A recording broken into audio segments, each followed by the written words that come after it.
Welcome to the Fire These Times, the podcast bringing you conversations at the intersection of politics, culture, and the environment. My name is Joey Ayoub, and today we'll be talking with Aida Hozić. Her research is situated at the intersection of political economy, cultural studies, and international security. We spoke about a recent long blog post that she wrote for Aida A. It's called Dayton WPS and the Entrenched Manliness of Ethnic Power Sharing Peace Agreements. We spoke about a number of things, really. We spoke about the 1995 Dayton Accords and its context, and as well as the gendered impact of these accords. We got into a bit on the Women, Peace and Security, or WPS agenda, its background and why it matters. Then we did a number of very interesting comparisons, in my opinion, like Bosnia and Belgium, which many people I think don't really think about, but also Bosnia and Lebanon. It just so happens that I'm from Lebanon, Aida is from Bosnia.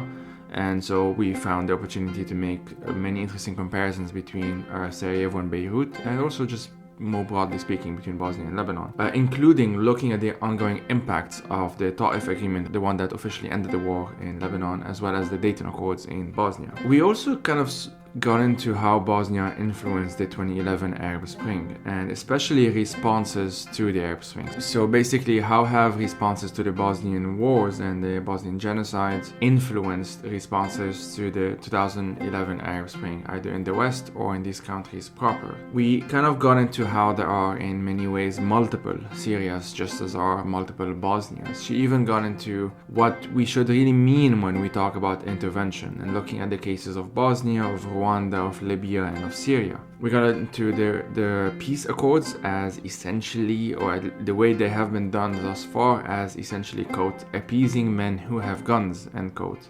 We also got into a recurring theme on this podcast, i.e. the simplistic quote-unquote anti-imperialism that many people on the left seem to continue to engage in. We then got into big powers politics, how the EU sees Bosnia, how the EU and what I would call Fortress Europe, how they have been viewing quote-unquote foreign peoples, especially in the case of the migrants and refugees struggling through what is called the Balkan route. Finally, we sort of concluded in how gender analysis also helps us focus on, quote, who else is missing. So in a way of applying gender analysis beyond just gender. So that's today's episode. This episode was first published for monthly Patreon supporters. To become a monthly Patreon supporter, please head out to patreon.com/firethesetimes. That is patreon.com/firethesetimes. Or check the website for other methods. And if you cannot donate, you can still support this project by sharing with your friends and family and leaving a review on Apple Podcasts, Spotify, or wherever you get a podcast. The music of this podcast is by Tara Beat. Thank you for listening and take care.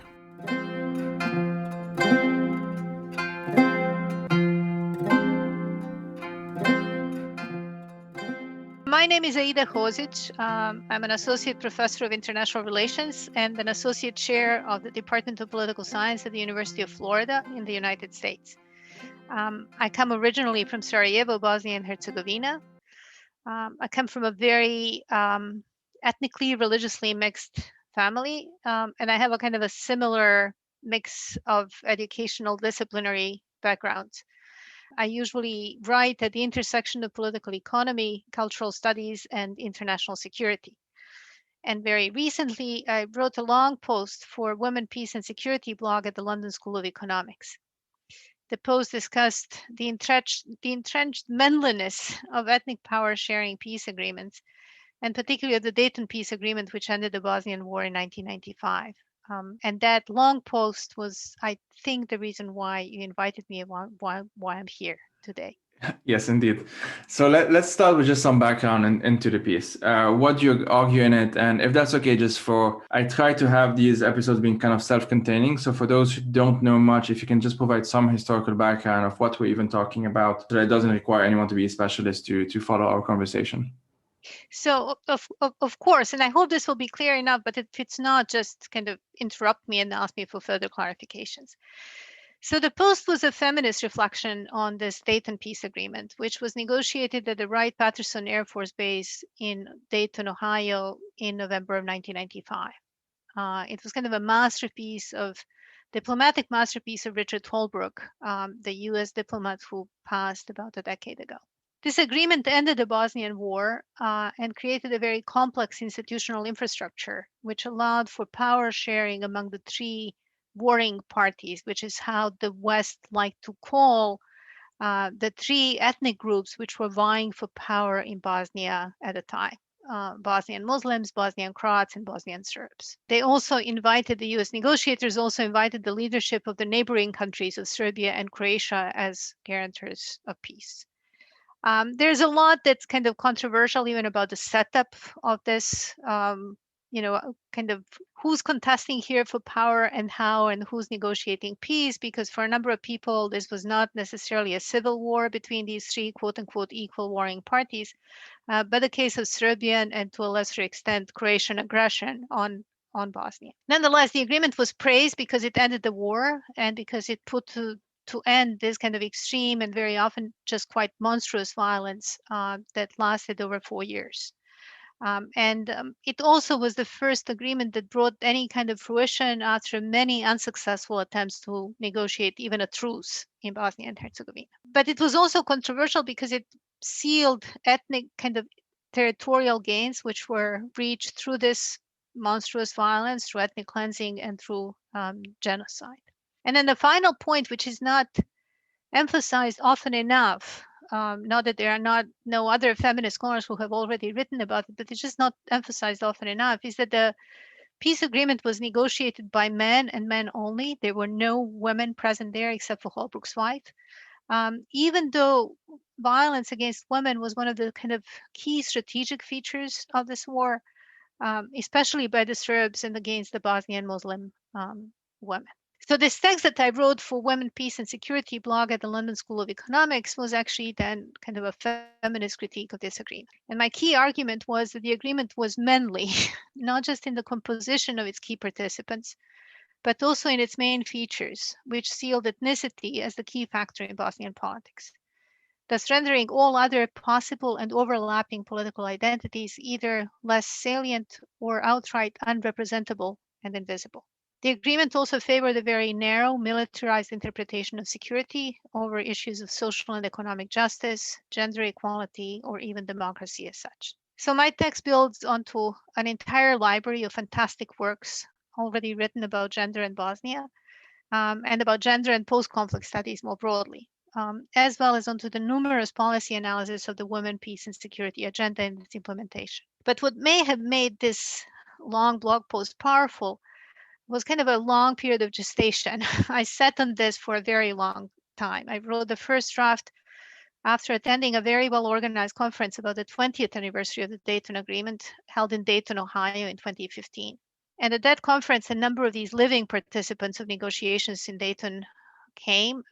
They were all men, and they started telling their kind of stories of how the agreement was negotiated.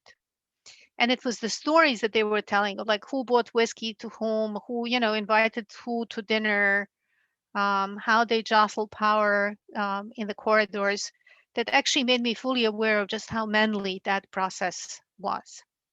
So I wrote the first draft of this post and then presented it at another conference about Dayton at Brown University, where there was a number of diplomats kind of in attendance, and they completely shunned me after I presented it. They just wouldn't talk to me at all.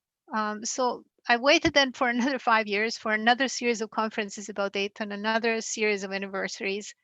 And after realizing this year that manly discourse was just not going away, not in the agreement, but also in the reminiscing about the agreement, I kind of decided to revise the piece and then sent it to the WPS blog. Yeah, thanks for that. You mentioned it's been 25 years in November 2020, it was 25 years. And you argue, and I'm quoting here, that it's still, like the Dayton Accords 25 years later, still exerts costly and deeply gendered political and socioeconomic consequences, not just on Bosnia and Herzegovina, but on broader Southeast Europe as well. Can you just expand on this? I haven't really done much on Southeast Europe, so this will definitely be a first one here. So, of course, probably the most obvious kind of invisible aspect of this gender inequality is the lack of women in political representation. They're both kind of visually underrepresented, and if they are represented, then gender is usually put to service of ethnicity rather than the other way around. So, so some of these women then end up being kind of greater popes than Pope. They're more nationalist than the nationalists themselves, and that their gender or their sexual orientation in some cases basically just used as signaling devices for the West that look how kind of gender equal we actually are, or look how tolerant towards LGBTQ people we really are.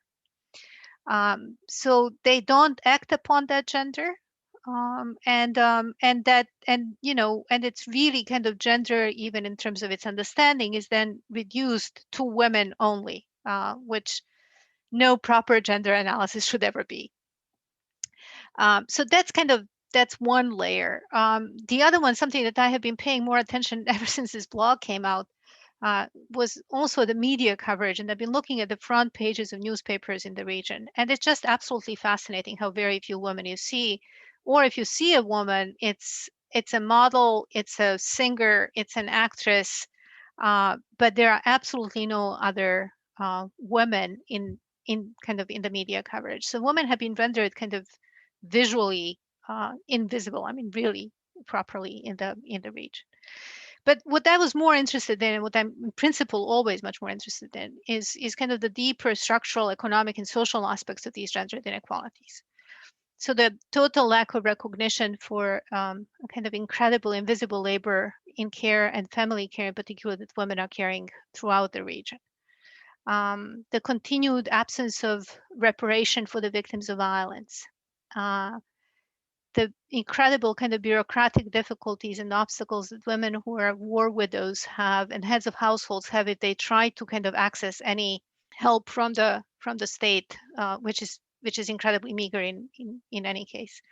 The lack of appropriate ways to address questions of issues of domestic violence, continued sexual abuse, sexual harassment. And all of these are kind of combined, working to basically, again, kind of prevent women from getting into politics, and or for participating meaningfully in the political life. So I was just recently in one of the webinars about kind of women in Bosnia and remembering Srebrenica, genocide in Srebrenica. What I was trying to say is women are invisible not because they're not doing enough. I mean, that kind of the lean in aspect of Western feminism just doesn't work in this context. Women are not visible because they're doing way too much.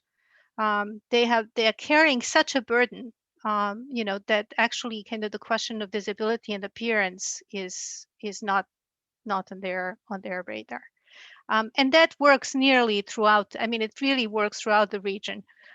Whether it's Croatia, which has already accessed kind of the EU, or it's Serbia, Bosnia, Kosovo, Macedonia, Albania. I think this is fairly uniform. And again, it's not for the lack of trying. It's not for the lack of activism on the women's part, or for the lack of their participation, but on their own terms, which is actually taking place. I think listeners from Lebanon are probably already thinking of similarities there, and I'll definitely we'll get into the some of the similarities are very interesting between Lebanon and Bosnia. But the sort of the broader context of what we're talking about is a framework or an agenda called the Women, Peace and Security, WPS. Can you sort of explain like what is WPS just a bit more broadly, and how does the Dayton Accords relate to WPS? And I'll briefly plug in some way a pretty useful toolkit by the Women's International League for Peace and Freedom, just as a disclaimer. That's where my partner works. And it's entitled Localize the Women, Peace and Security Agenda. So I'll just mention that because it has useful info on that as well. So yeah, can you just explain a bit what WPS is and how it relates to Dayton? Sure.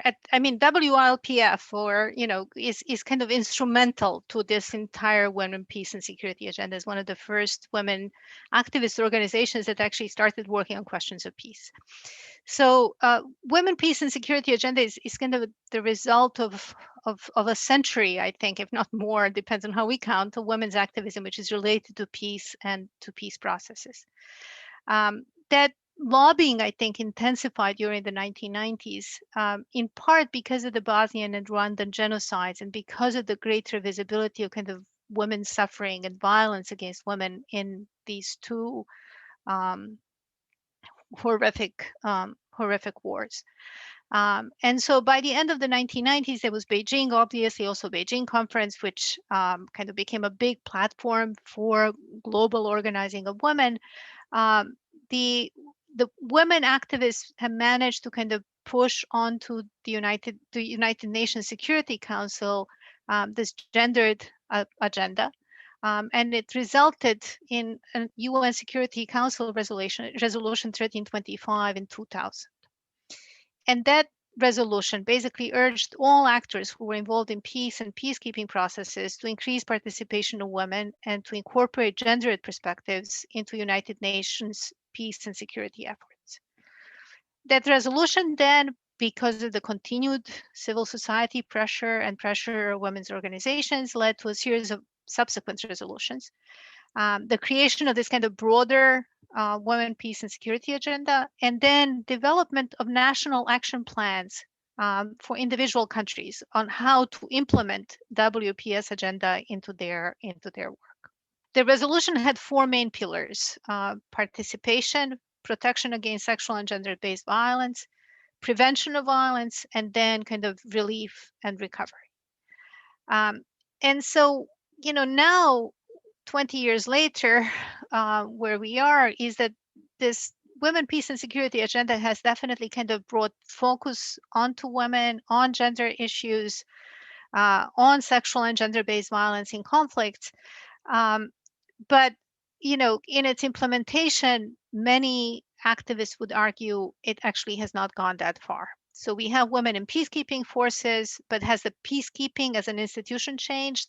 Not necessarily, And so there's some wonderful research that has been done by this Women, Peace and Security, particularly kind of the program at LSE, scholars who are affiliated with it, on these individual national action plans. And one of the things that's obvious is that most of them focus on participation almost exclusively, in part because I think participation is easy to track. So you can see, oh, there we have 2 women here, 3 women in police forces. Look, we have increased the number of women in the military. And that kind of becomes the showcase of advancement.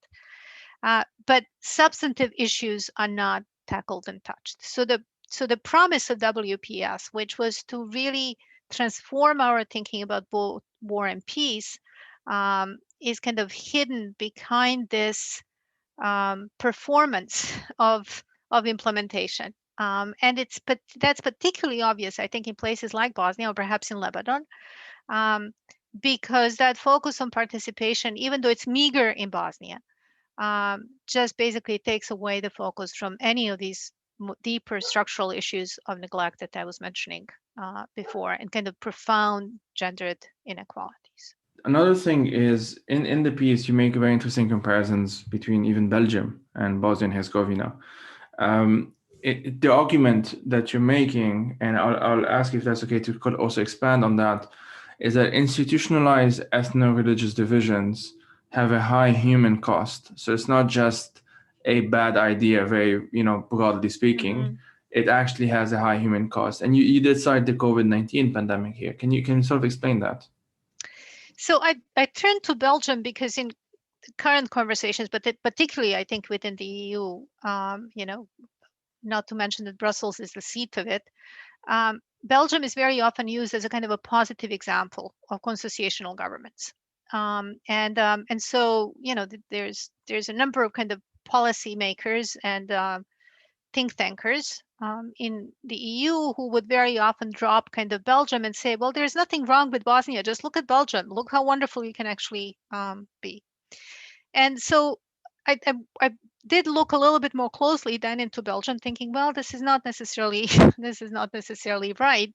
Even though Belgium, yes, has these very complex political institutions which enable power sharing between the Dutch-speaking and the French-speaking and also a small portion of the German-speaking communities. It's also, by many, it's characterized as a very deeply flawed democracy. It has also been kind of riveted by scandals over and over and over again.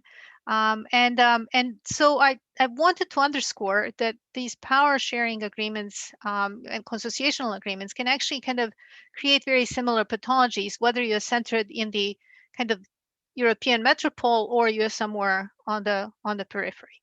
And so some of these issues, which you can find in Northern Ireland, in Belgium, in Bosnia, is that they have these multiple and overlapping layers of government. They have bloated public sectors. They have rampant corruption and organized crime. And then also they marginalize all of those communities which are not represented by these dominant ethnic groups. So in Belgium, in the case of Belgium, it's actually immigrants, and particularly Muslim immigrants. So Brussels, the moment you go away from kind of the EU headquarters, Brussels itself becomes a place where tensions are almost palpable, I think, on the streets. I mean, it's just kind of the lack of assimilation or the absence of assimilation of pathways for us, even assimilation, which is not necessarily the best possible outcome for immigrants, is kind of, yes, it's you can feel it on the streets.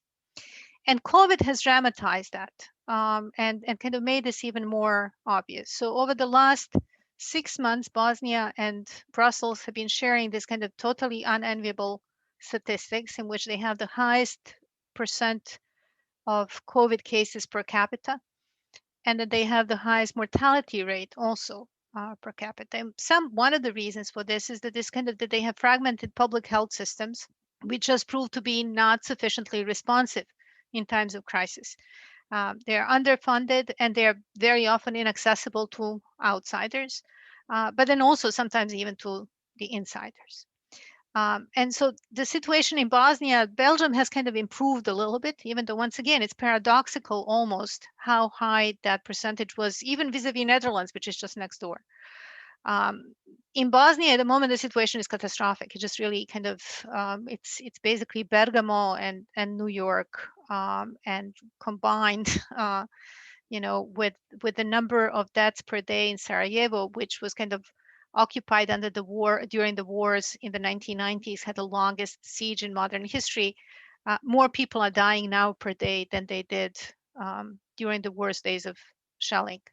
And the health system has completely and totally collapsed. And the vaccines have not yet arrived because these different kind of, strands of government could just not even agree on how to order vaccines in the first place. So the COVID amplifies then this kind of amplifies and exemplifies, I think, how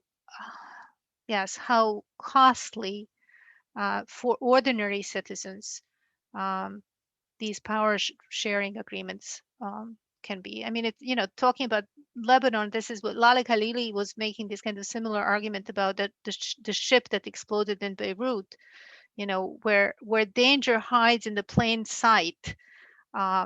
And leads to the loss of human lives again because of the totally ineffective kind of power structure.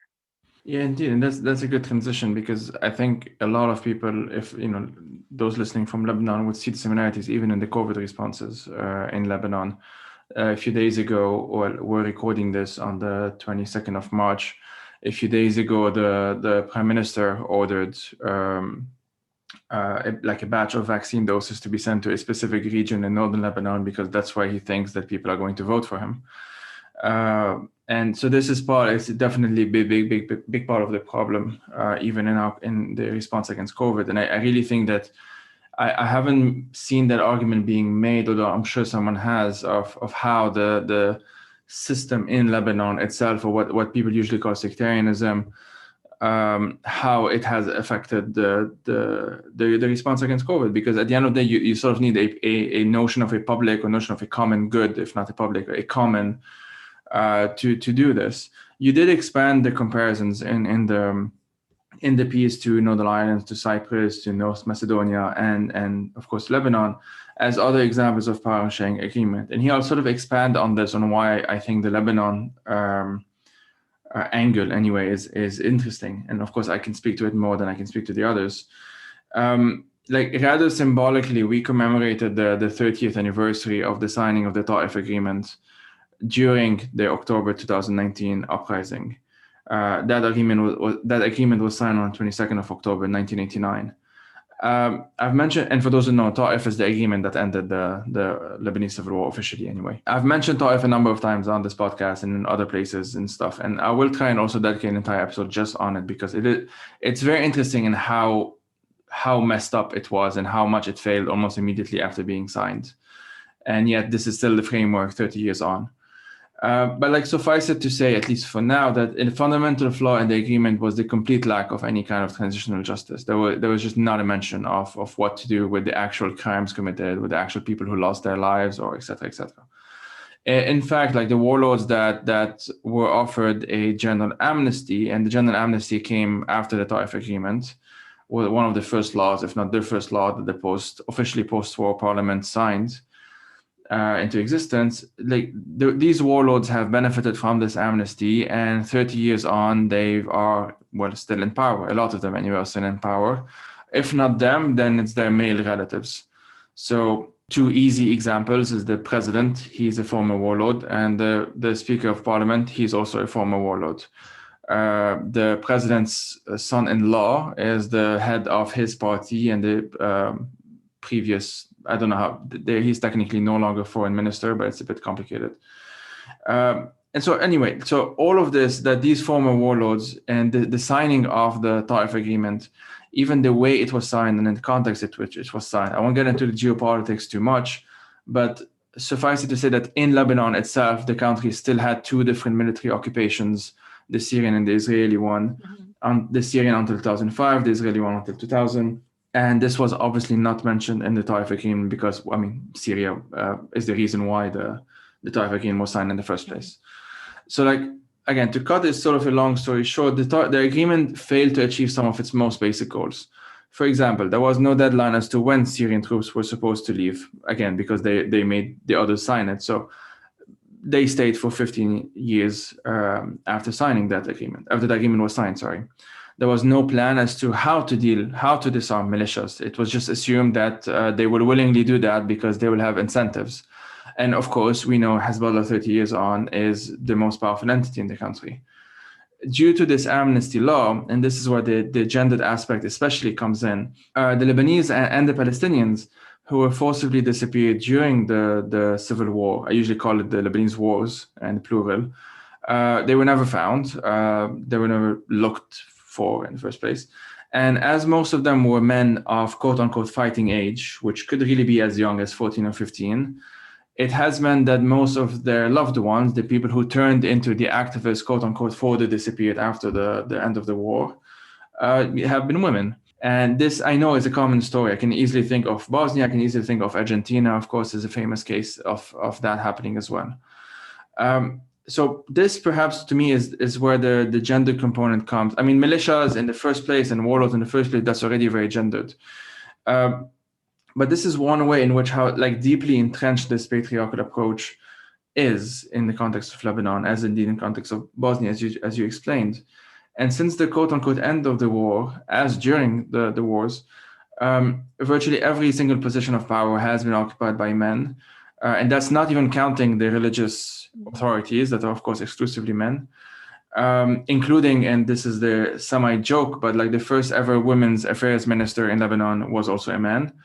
And Lebanon's deep economic crisis that's ongoing right now, and it's really getting worse as we're talking, cannot be separated from the fact that men have really called all of the shots.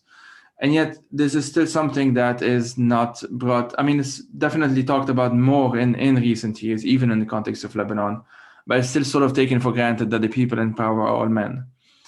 And like 30 years on, as I said, like the same group of men, basically my entire life, I'm turning 30 soon. This is the entire, my entire generation essentially has lived with these men and no one else. Either them or their male relatives. They're still in power. And Lebanon is going through this severe economic crisis, as I mentioned. Women are at increased risk of stuff like period poverty and, of course, increase of domestic violence, as has been a trend across the world. And not to mention the specific violence inflicted on the racialized workers, racialized women, especially under the country's kafala system. I will briefly say that I had a number of kafala episodes, and people listening can just type kafala in the search bar and they'll probably find it. So I'm barely scratching the surface with all of this. And so sort of to start off this section of the conversation, in some ways, what do you think of the Bosnian-Lebanon comparisons? And separately, although it's interrelated, what are some examples of disgendered impacts of the Dayton Accords, specifically 25 years on? So, based on your kind of description, these could be mirror images. Lebanon and Bosnia could be mirror images of each other. On the issue of transitional justice, I was once again thinking just the other day when we were preparing for this webinar on women and Srebrenica on the International Women's Day, how long and how much time was actually kind of used of women's activism and women's possibility to participate in the hunt for the war criminals, so that the kind of the chief perpetrators of violence were not really captured until the latter part of the 2010s. In Bosnian case and in the case of the former Yugoslavia, that transitional justice was farmed out to the International Criminal Tribunal in The Hague. So it was not even kind of the justice was even not done locally. But that then meant both waiting for the ICTY to capture these war criminals. And then the second aspect was that the Bosnian cases became really important for the building of the international law. So they became really important precedents that affect real people, real lives, people who are expecting some justice to come. They were kind of more important for legal scholars than for those who were victims of that violence or were expecting justice in any case, in any way or form. So that delay, it has other effects, and I just want to mention briefly and add kind of another layer to what you were talking about in this power of the men. The other layer to this is that you then have entire sectors of the states, of these newly formed states that come out of conflict, devoted either to the hunt after the criminals or to hiding of these criminals. And they build institutions around them. I mean, the police functions in order to hide a war criminal. And that allows for other forms of criminality to go unattended. And so, in the kind of a Bosnian case, that post-war period became one of these, again, entrenched masculinities, but also different and new forms of sexualized use and abuse of women, including women trafficking, which kind of totally exploded, for instance, in the latter part of the 1990s or early 2000s as a problem. And it was not a local problem. It was also a transnational problem because it was fed by the international peacekeepers, the demand for women. But it reverberates then on how women in principle are treated in the society. So I think kind of to draw these comparisons to structural plane, I think that they are very similar and that they have produced nearly identical afterlives. In international relations, we often speak of kind of the frozen conflicts. And so both Lebanon and Bosnia are examples of these frozen conflicts. And the way that these frozen conflicts are interpreted is they are conflicts where there are no clear victors and where this potential for eruption of violence is never too far beyond the surface. But I think that the freeze was intentional in these peace agreements. They were first of all, they were based on a flawed interpretation of conflict in the first place. They were interpreted as sectarian, ethnic, religious cases of religious violence. So they were viewed as idiosyncratic and as local, and as a product of something that's actually the asset of these societies. The conflicts were seen as a product of their rich and cultural and ethnic and religious diversity. So the international dimension of these conflicts was kind of negated. You mentioned Syrian and Israeli occupation in Bosnia. It was kind of the Serbian-Croatian meddling and aggression. Those aspects were neglected, and then not to speak of the broader kind of geopolitical superpower jostling that affected them as well. And so you end up with these power sharing agreements with local actors who are all men and who have assumed the mantle of these various different aspects of ethno-religious nationalist politics. Because they're really the perfect clients, I think, also for the great powers. And they continue to operate thanks to this kind of bizarre stability pledge, that they are On the one hand, the international community claims that it cannot find any other credible alternatives to these thugs because no one else can deliver. And on the other hand, there are these fears that the violence can break out again anytime. So they fetishize stability at the expense of any other possible aspects of politics. And so that becomes a real kind of catch-22 over time. It's kind of a traditional way of enforcing security, again, understood in this very manly way, through basically perpetual production of insecurity. Yeah, thanks for that. While you were talking, I really thought of two other comparisons or potential comparisons. One, it was a de facto policy in Lebanon after Ta'if to adopt in Arabic it's called La Ghalib La Maghlub, so like no victors, no vanquished, Mm-hmm. and that was the underlying policy essentially. But of course, like that, even that sort of hides the fact that there were people who were technically vanquished. For example, in post-war Lebanon, Palestinian factions were all vanquished compared to their positions in the early 70s. Regardless of what people might think of that, that's just a fact. And of course, I'm not even talking about the civilian victims that are, obviously vanquished in that sense, and they weren't given any kind of recognition either. So it's really self-serving policy, obviously, is what I'm trying to say. The other thing is that many people outside of Lebanon are surprised to hear this, although in Lebanon at this point, especially since October 2019, it's become as clear as it gets that the ruling elites are all in this together. And the best example that, I can give two quick examples. One, the more recent one and the ongoing one, is the fact that the party that wants Hariri most in as prime minister is actually Hezbollah. Hariri is the Saudi-backed prime minister, son of a billionaire, himself billionaire, kind of completely entrenched in that world of like Gulf capitalism. And the party that really wants him most in power is the quote-unquote anti-imperialist, pro-Iran, anti-West, etc., militia/party. And the reason for that is that, well, with him in power, well, the state, or at least the status quo, can continue in the same way as it has before, which has benefited that specific group, etc., etc. Another even more obvious example, like if people, everyone knows that I'm anti-Hezbollah, and I mean, I'm also anti-Hariri, but I focus on Hezbollah. And so they might think I'm biased on this. I can just link to the fact that during the municipal elections in Beirut, the party, there was only one independent party called Beirut Medinati. There was another one, but that was the main one. Civil society leaders, I guess you might call them, like engineers and teachers and whatever. The list that they were running on was opposed by essentially the entirety of the Lebanese establishment. You had Hariri and Amal and the Free Patriotic Movement and whatever, they were all together, even though they are technically part of opposing coalitions, because they, of course, understood that they need to control the seats, at least legally speaking, in Beirut.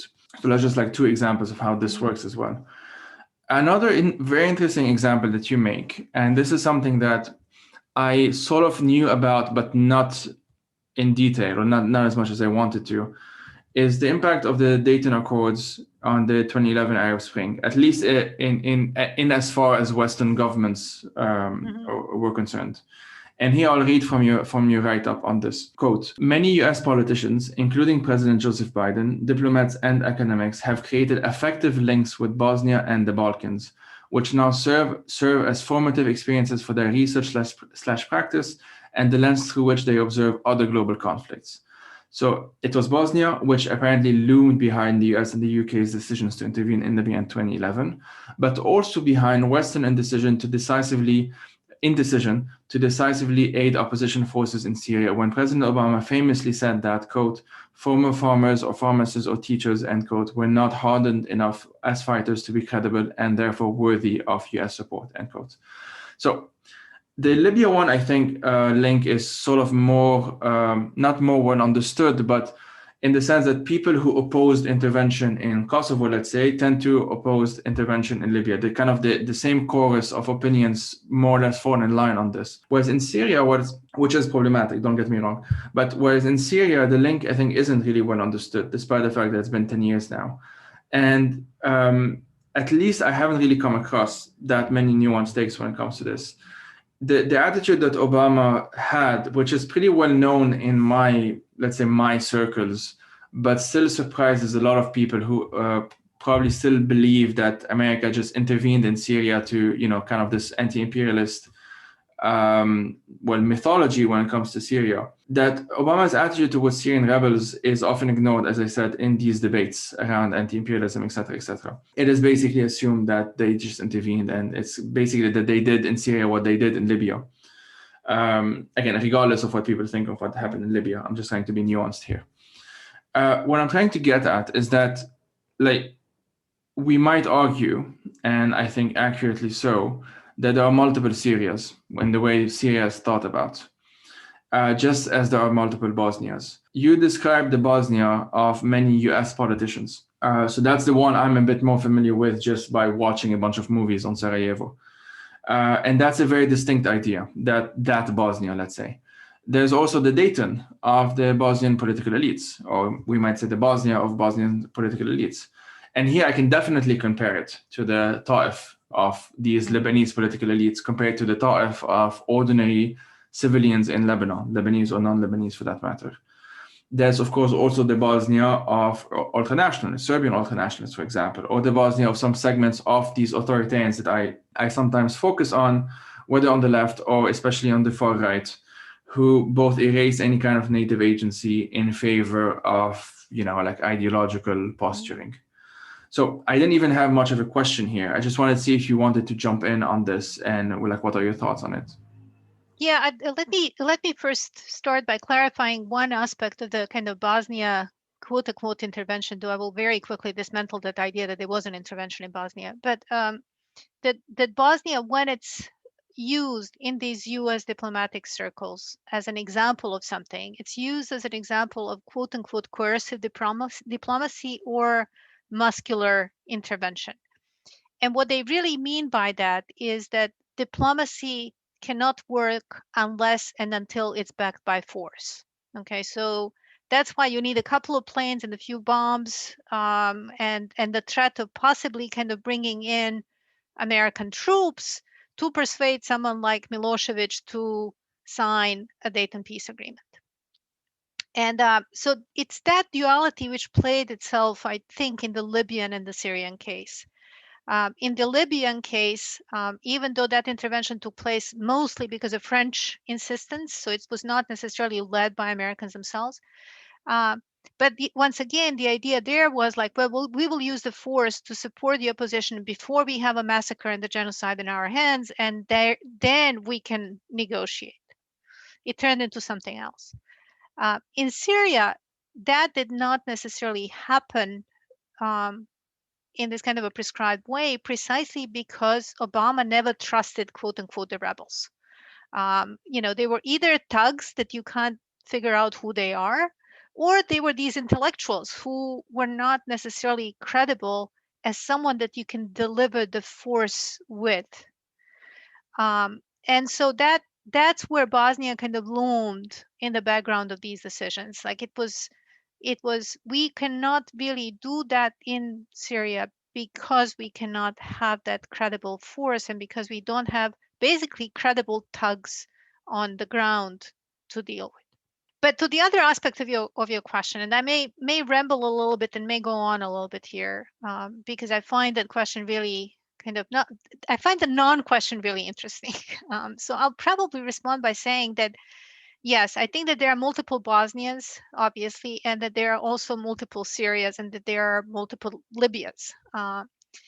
But that there are also multiple interventions and varieties of non-intervention that are being practiced. So Bosnia, as I already mentioned, is now used as an example of this kind of successful intervention. While we are forgetting that the world actually, both Europe and the US in particular, were just watching Bosnia and watching carnage in Bosnia for 4 years without doing anything, or while simulating intervention by basically sponsoring a number of diplomatic talks and chats and possible kind of peace agreements, which led nowhere. In the meantime, the digging of the mass graves in Srebrenica was watched by the satellites. We know that. We know that basically the world, once again, that the world leaders knew exactly what was going on and did not react. So that then poses the question of like, what do we really mean by intervention? We know very well that there was absolutely no intervention in Rwanda to stop the genocide.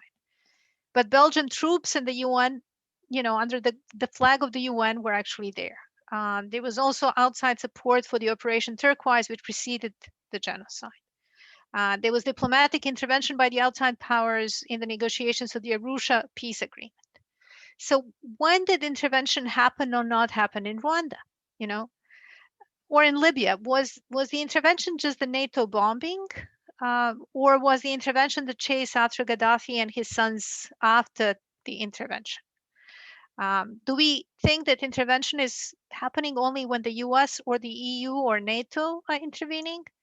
Or can we call the Russian and the Turkish, incursion into Syria also interventions, or should they be labeled in some other way? So I think there's a lot that's going on in the kind of a talk about intervention in multiple circles and then many levels, and particularly in kind of the Twitter chat world, where we don't clarify these concepts. In my own view, what the U.S. did, which is basically arm the Syrian rebels some Syrian rebels in Syria. So the U.S. arming of the Syrian rebels was not an intervention, or sending some of the U.S. special forces into Syria was not an intervention. The U.S. vacillated on Syria from the very beginning. There were voices in the United States that warned from the very moment the protests started in Tunisia that any kind of movement for democracy in the Arab world will die in Syria, that was going to be the graveyard of protests. Syria was simply kind of perceived as way too big, too complicated, too beholden to Russia for any troubles and credibility. Who could the power be turned to in Syria if not Assad? And so quickly, I think Syria was turned, at least kind of once again in the media chatter and in the diplomatic chatter, into this another unreliable spot of tremendous cultural and religious diversity, where no one could be trusted. And therefore, it was not suitable for intervention or for any kind of transparent risk of American lives. So I think in the conversations about intervention again, I think the anti-imperialist, non-interventionist left, the ones who would be against Kosovo and against Libya, and are against now kind of doing anything regarding Uyghurs in China, usually make a huge mistake by denying the reasons for any kind of intervention at all. They always assume that calls for intervention are based somehow on false premises. In my world, at least, I know very few people who would simulate genocide upon themselves just to grab attention of the kind of world media or of the world powers. So that kind of the denial of actual violence that may be calling for intervention is something that unifies the anti-imperialist left. On the other hand, personally, I have no hopes in altruistic interventions either. These military machines, and especially the military machines of the world's largest powers, they just don't move in order to protect innocent civilians anywhere. The US moved in Bosnia and Kosovo only once it became obvious that what was at stake was really the US-European relations, the future of NATO, the credibility of the US post-Cold War leadership. Otherwise, there would be no data. So I think it's very dangerous, in my view, particularly for those actors who are structurally weak in global politics, to build their hopes of kind of regime change on the sympathetic actions of great powers. We've seen that with Syrian opposition. And even if and when it happens, that the great powers come to their aid, they will usually kind of treat them only as a sideshow in some bigger political global geopolitical spectacle over which these local actors will then have very little control. I love the work of Walid Raad, Lebanese artist who works here in the United States, who has produced these kind of very eerie maps of Beirut, where he colors the bullet holes and walls in Beirut, giving different color for different country of origin of the manufacturers of these bullets. So the walls then become kind of dotted with Russian, American, German, Chinese, et cetera, colors and bullets. And so when I think of intervention in contemporary wars now, I think of that, of Walid's work, instead of kind of seeing clean and surgical interventions, which is what people are usually hoping for or fearing for the sake of protection of human lives. I just see this kind of these bullet holes mapping the world's greatest powers. And I view most of us as targets in that mapping rather than kind of objects of sympathy or compassionate intervention. Yeah, I definitely agree with that. And a way of you definitely. So I wanted to transition to the multiplicities of something that is otherwise thought of as singular. So like as you mentioned, like multiple Syrias, multiple Bosnians, multiple Libyas, etc., etc. To kind of go back to the specific in some ways, if we can focus a bit more on the many Daytons, kind of expanding that idea a bit more, just because this definitely falls into my own thinking as well as the many ta'ifs and that, and I think I would be able to engage on that. So can you explain a bit more? I know you already did, but let's expand a bit more on what we mean when we talk about the many Daytons and what are these many Daytons. So what I argued in that text was that there were at least 3 Daytons. There are probably more, but for the sake of an argument, there were 3. So the first one was this Dayton of the U.S. diplomats who see it as an example of coercive diplomacy, muscular intervention, and who also tend to view Dayton as one of the greatest diplomatic achievements of the U.S. post-Cold War foreign policy. That in itself is a really interesting statement because they're basically implicitly then saying that everything else was a failure, but be that as it be.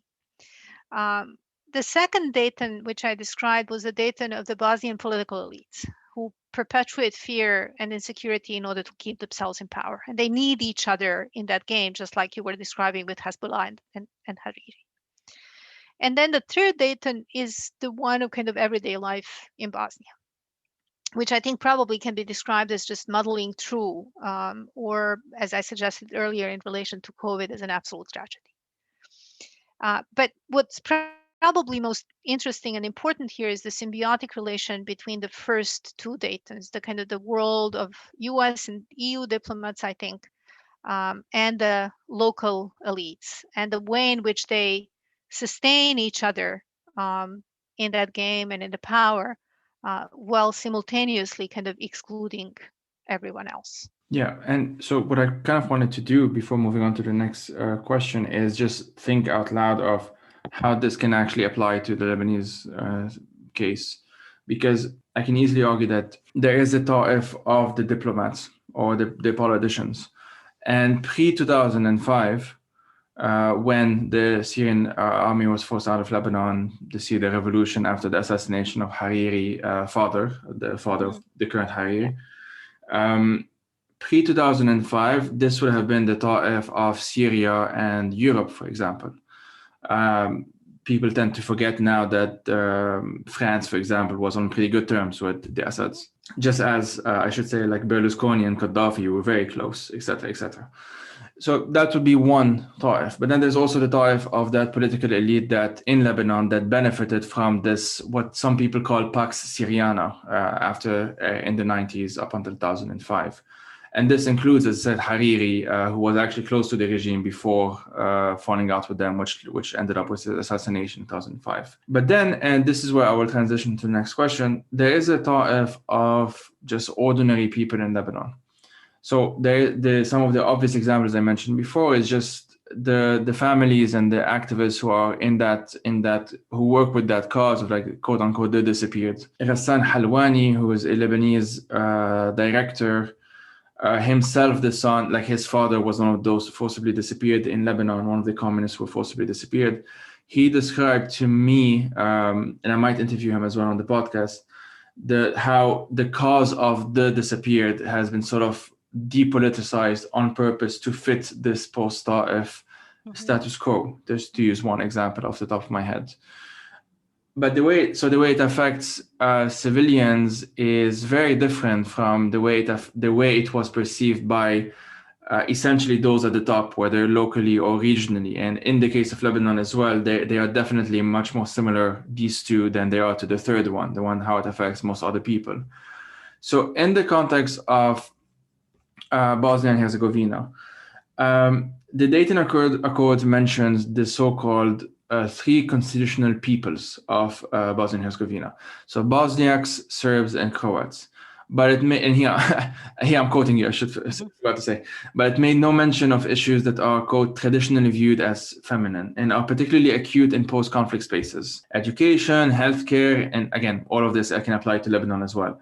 Education, healthcare, invisible informal labor, family care work, reparations for wartime violence. These have never been seriously considered, especially in relation to justice, and continue to be trumped by security and stability concerns, end quote. You then go on to describe the country as, quote, a country where babies die because of ethnified bureaucracies, where train tracks exist but trains no longer travel anywhere, but where building some 60 kilometers of highway has taken nearly 20 years, where the key cultural institutions, including the National Museum in Sarajevo, was shut down for years, end quote, adding a mention by, I'll probably butcher the name, sorry, Azra Hozić, is that correct? Yeah, that's good. Good enough. that today restrooms are just about the only public space where the youth from different ethnic backgrounds, for example, can meet and date. I will note also, before kind of asking to expand on this, just the similarities are like mind-boggling to me. Just even the train as that symbolism in Lebanon has a very, very big symbolic weight, because that's what like our grandparents used to travel throughout the country with, and that's the thing that was destroyed during the war and never really rebuilt after. Mm-hmm.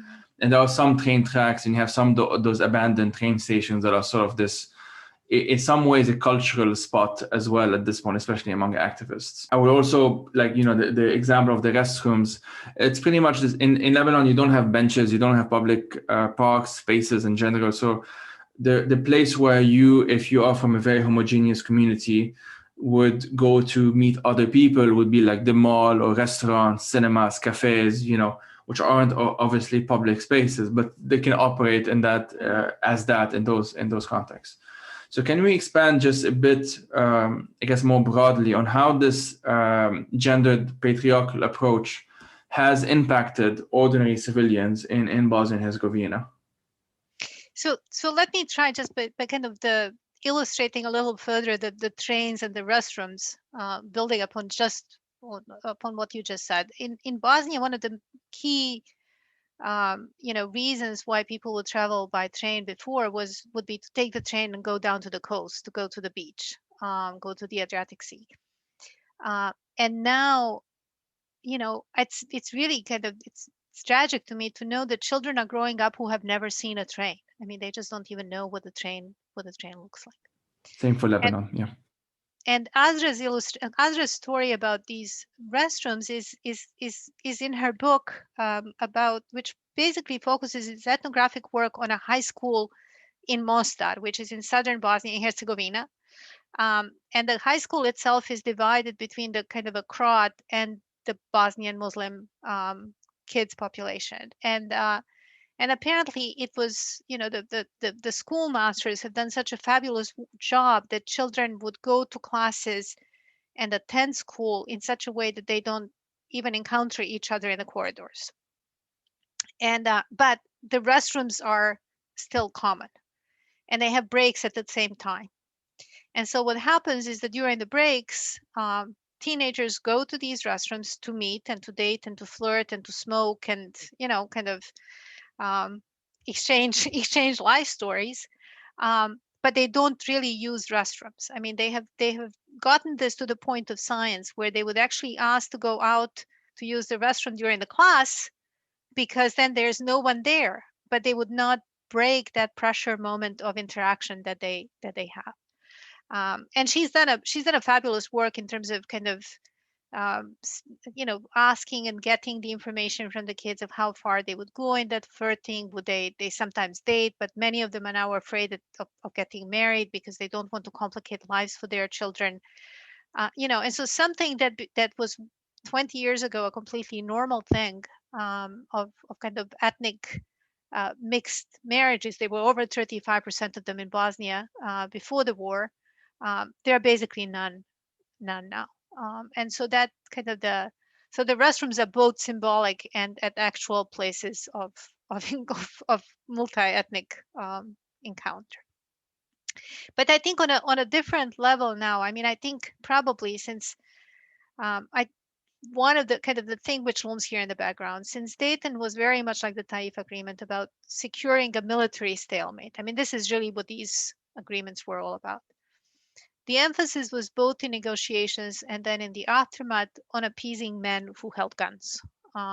So anyway, so let me look at the kind of at the bigger picture here beyond beyond restrooms. Since I think Dayton was very much like, as you describe also the Taif Agreement, about securing a military stalemate. The emphasis was both in negotiations and then in the aftermath on appeasing men who held guns, men who could control guns. In Lebanon, the neighborhood made things more complicated. In Bosnia, I think the situation was further complicated by the kind of exigencies of NATO enlargement, securing of the role for NATO in the Balkans. Some of it is becoming even more obvious now because Russia has actually kind of reared its ugly head, and so the geopolitical competition is becoming more obvious.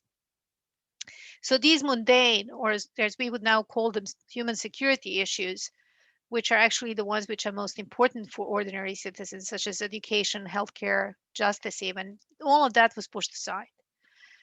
Even economic recovery in Bosnia was engineered in such a way that it emphasized infrastructure and shady privatization, which then privileged these manly elites who controlled guns and who could guarantee the peace agreement. Informal economy, which ranged from completely illegal stuff like that organized trafficking of women that I mentioned in the beginning, or other forms of organized crime, to, on the other extreme, I think something like undeclared employment, working, on the black market. That entire kind of informal sector was criminalized without any such differentiation. So that basically it hurt very often women who were working in these informal sectors. How people adapt. They adapt by, as I mentioned before, by muddling through or by leaving. Those who are muddling through are very often dependent on these ethnified political parties, on clientelism, on patronage, because they dole out these public sector jobs as a prize for loyalty, for political loyalty. Those who are leaving, on the other hand, leave and then send money back home. In Bosnia, the war has produced, I don't know how big is Lebanese diaspora, but I know it's huge. Bosnian diaspora produced nearly 2 million refugees who are now kind of sending remittances back to Bosnia. So statistically, like 56% of Bosnians now live abroad. And then more recently, since 2015 in particular, additional tens of thousands of people have left. And interestingly enough, many of them are medical workers because that's what the EU kind of has a demand for. So they're leaving Bosnia to find employment in Germany and Sweden, and leaving that impoverished healthcare system even more impoverished of that human capital. And then remittances, when they come back, they usually employ basically women in care work for the elderly who were left behind, or they sustain households which were struck by unemployment. So even this kind of a shadowy economy, which really is the only alternative, I think, to this public sector, and which is produced and kind of reproduced through various forms of migration, becomes then highly gendered. So you have this dualism, which in Bosnia itself really does not. It allows for the enrichment of a very few and this kind of literal muddling through for most of the rest of the citizens. So along similar lines, I'll sort of just make a note of something that you also wrote, because the parallel to Lebanon for me was quite something. So, okay, we mentioned the two Daytons. We spoke about those. Here I'm quoting, their common interest is in maintaining the political status quo and exclusion of all other actors who could threaten their positions in power. Their achievement, again, so that of the diplomats and the Bosnian political elites, their achievement and the standard of political/democratic practice is that, quote, people are no longer killing each other, end quote. Hence, when people, those others unrecognized by the Dayton Peace Agreement, happened to rise and demand more than, quote, not killing, end quote, from their political representatives, as was the case during the Bosnian spring of protests in 2014, the EU and the US response is to increase funding and training for Bosnian surveillance programs and anti-riot police, end quote. So as with before, I can almost copy paste this paragraph and just replace it with Lebanon specific terms. I can mention that in 2014, when we were being tear gassed, that was French tear gas.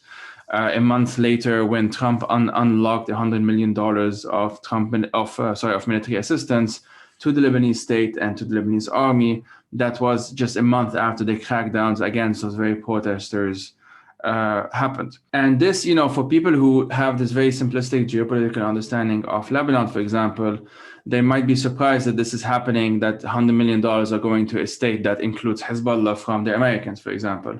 But that's just how the nature of these entrenched political dynamics are. The others, if we speak about others in the Lebanese context, wouldn't just be working class Lebanese or Lebanese of certain minorities that aren't represented politically, like Kurds, for example, to just use one example. But those would also be Syrians and Palestinians who in their xenophobic sort of imagining of Lebaneseness or Lebanese identity, they tend to be perceived as exclusively male. And, in addition to migrant domestic workers that are almost exclusively women, not just imagine, but like actually exclusively women or almost exclusively women. These groups have been even today worst hit by the ongoing crises, but like at best they remain an afterthought. Like even in these international discussions about how to save Lebanon or whatever, which I have a lot of issues with already, but even in those discussions, there's almost never any mention of what to do with 300 to 400,000 migrant domestic workers that are basically stuck in the country and their salaries are utterly useless at this point, et cetera, et cetera. And yet, after all, when our sort of spring, to use that metaphor, happened, it was in October, that was also used as an excuse to just ramp up militarism with Western backing. And whenever the Lebanese government and like our former foreign minister would do this a lot, and that's why I would actually say that if you really want to understand how the Lebanese government works, just listen to what Gibran Bassil, the foreign minister, had to say. And that's because he would literally go to Europe and tell the Europeans, if you don't save Lebanon, you will have a refugee crisis on your hands. Mm-hmm. He would literally tell them that. And so they knew very well what the game was because they understood what the EU's priorities were in the first place. It's not that difficult to figure out. So now, today in Lebanon, ironically, given the geopolitical tensions here that exist in the country, the West, the Gulf states, and Iran pretty much agree on the basics of how to, quote unquote, stabilize the country. Of course, they would have their own preferred actors on how to do that, but the vision is more or less the same. So I just wanted to make a note of that. And I will ask you how a situation such as ours, Lebanon, Bosnia, etc., tends to be considered successful, quote unquote, simply because people are no longer killing each other. Can you sort of expand on that?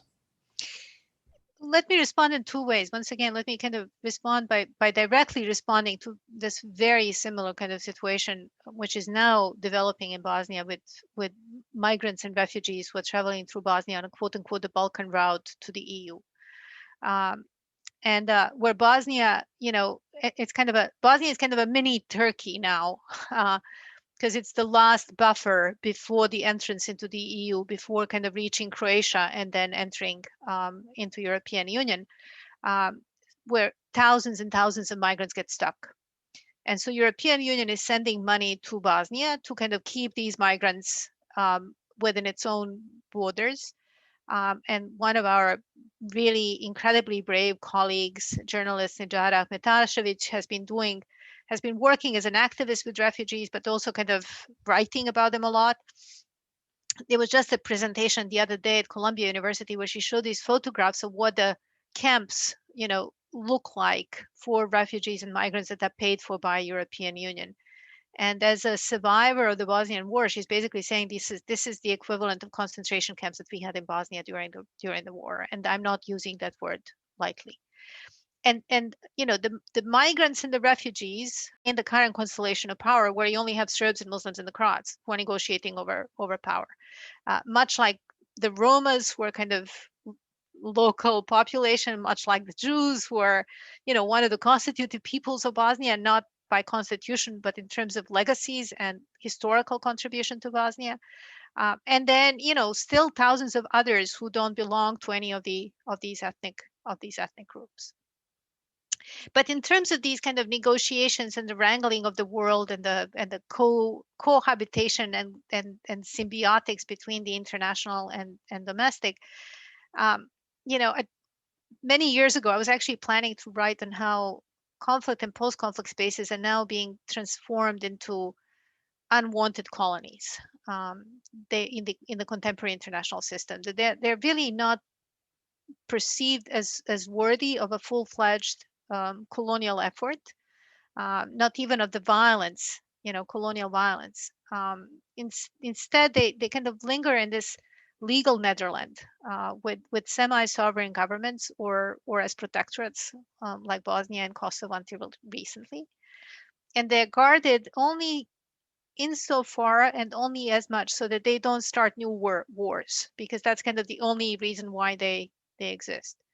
And in turn, they're worthy of attention only because they can start new wars. So that kind of relation to violence is their only raison d'etre.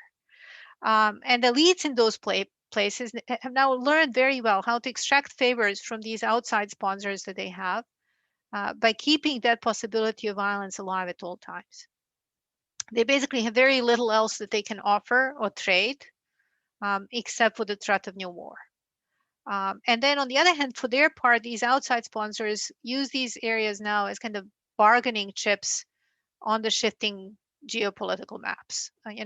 My eyes are on Bosnia, obviously, because of my kind of because of my background, because of my affections. But I've been looking at Cyprus for several years now and just waiting for it to explode or to be traded in some way in these kind of imaginary bargains that Russia, Turkey, and the US and the EU are doing in the kind of Mediterranean neighborhood. And so these places have really, there's no other value to them except for the fact that they can be traded and exchanged. Yeah, so a few things before I move on to the next question. In terms of the example of how these places can be traded, one element that I didn't mention about the Ta'if agreement, I think I've mentioned this in some episodes in the past, but the reason why it happened is that the Syrian government just made it happen. They just imposed it on these other militias, and they just had the overwhelming power. But also because they got the green light to do so by, at the time, the Israelis and especially the Americans. Because it was the context of the first Gulf War, of course, and the Americans wanted the Syrians on their side against Saddam Hussein, which is what happened. And in return, essentially, among other things, it wasn't just that, but in return, they basically got Lebanon. So this happened, and this is one of those details that ended up being forgotten in 2005, for example, when the Americans were calling for the Assad regime to leave Lebanon. They were part and parcel, or they were part of the reason why his father and then himself were there for that long. So that's one thing. Another thing, just because you mentioned the example of the Balkan route, I'll just take advantage to mention two episodes, 35 and 49. The episode 35 is the one on the European Union's violence against asylum seekers. And that's the one in which I interviewed Jack Sapo of the Border Violence Monitoring Network, which focuses a lot on that so-called Balkan route.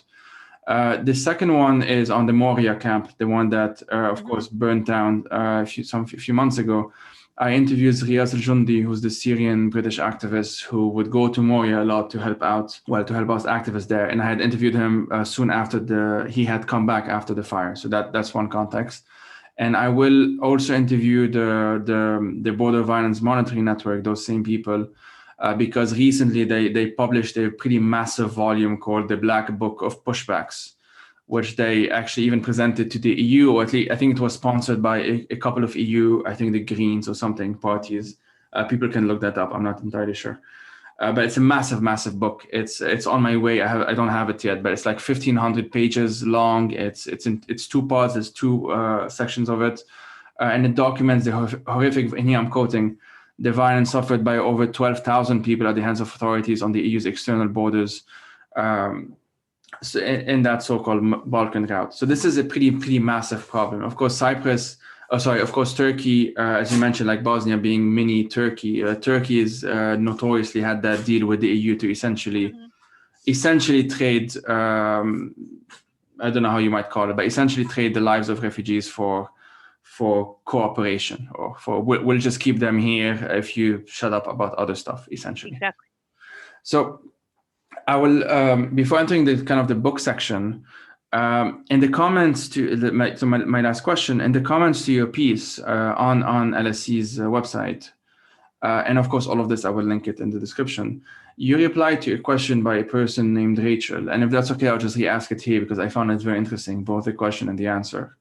So she asked, is it correct to say that the quote-unquote manly approach, both in terms of women underrepresentation and lack of gender clauses, of the Dayton Peace Agreement has been deemed one of the main causes of the failure of the National Action Plans, NAPs, for the implementation of the WPS, Women, Peace and Security Agenda, in Bosnia and Herzegovina's transition?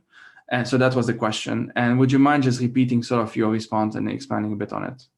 Sure. So what I told Rachel in response was that Dayton Peace Agreement might not be the only factor, I think, that had pushed women's rights and gender issues backwards in Bosnia, or for that matter in Northern Ireland or Lebanon.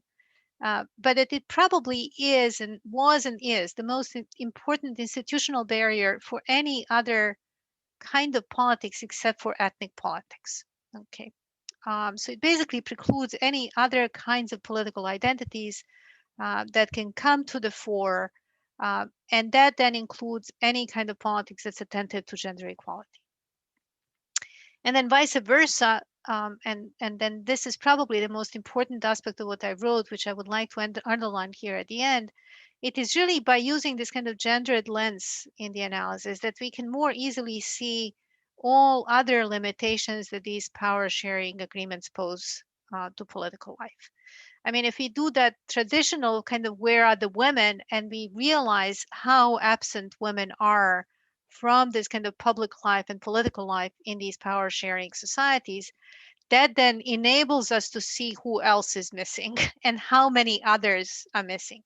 So I don't necessarily use gender analysis only to focus on women, but really as a kind of a way of highlighting these huge gaps and tremendous inequalities in both in political participation, but also in terms of economic and social justice that are inflicted upon the population kind of as a whole.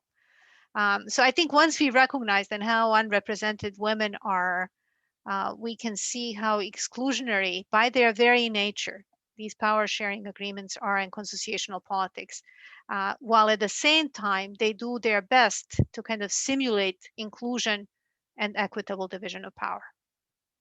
So we might say that adopting a gender analysis would allow us to make those forcibly invisibilized components of these societies more visible. Exactly. I mean, it's in some of the responses that I received from friends to, who read this long post, their first and immediate reaction was like, wow, now I can see the refugees and now I can see the immigrants, and how there's literally no space for them in this kind of a political world.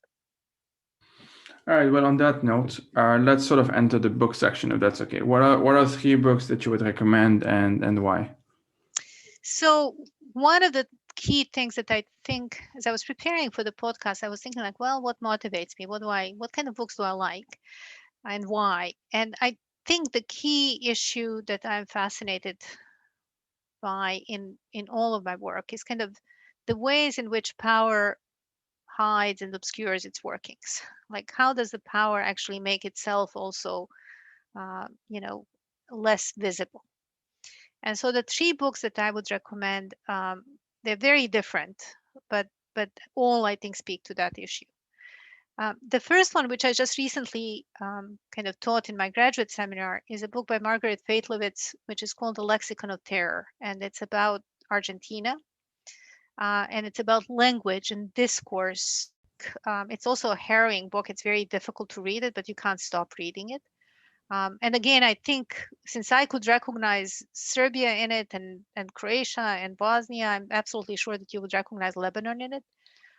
So some of the most, kind of memorable parts of the book are, for instance, about the use of women's magazines during the Dirty War to, again, obscure the disappearances of children.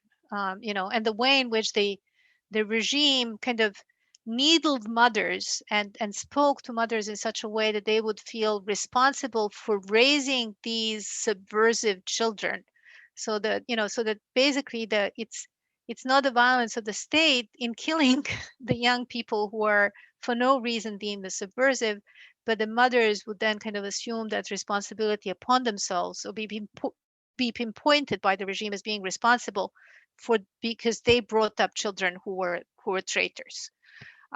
So she does a wonderful job of kind of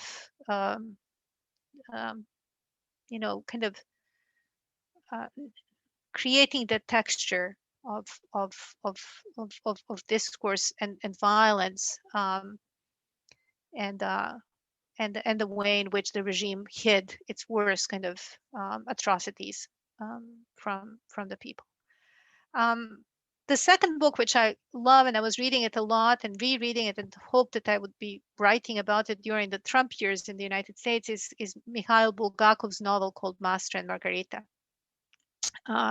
which describes the early years of the Stalin rule in the post kind of Soviet post-revolutionary Russia. And the reason why I love that book is because it does something that's, I think it particularly works for kind of the American context, where the tendency is to think about authoritarianism in black and white terms. To think that somehow authoritarianism has to be bleak. It's a world where everything is gray, where nobody's happy, nobody's laughing. And what Bulgakov does in describing that Stalin's world, it's a constant circus. It's actually kind of perpetual entertainment. And that's where it's the arbitrariness of power, it's the unpredictability, it's the joyous exuberance of authoritarianism, which I thought was so apt as a description of what was going on in the United States over the last couple of years, but some would argue probably even longer and before Trump. And then the final book that I would recommend is one by my co-author, Jackie True, on the political economy of violence. And mostly because I think that Jackie does a fantastic job in kind of explaining the links between both wartime violence, domestic violence, sexual violence, and the structural inequalities in which women find themselves. So, it's a great book for almost as a kind of, it offers a method on how to think about the relationship, and particularly distorted relationship between kind of economy and violence in conflict and post-conflict spaces. All right, well, amazing. Thanks a lot for those recommendations. And Aida, thanks a lot for your time. This has really been amazing. You are most welcome. This was tremendous pleasure.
The Fire These Times is made possible by supporters on Patreon. If you'd like to support through a monthly donation, you can head out to patreon.com/firethesetimes.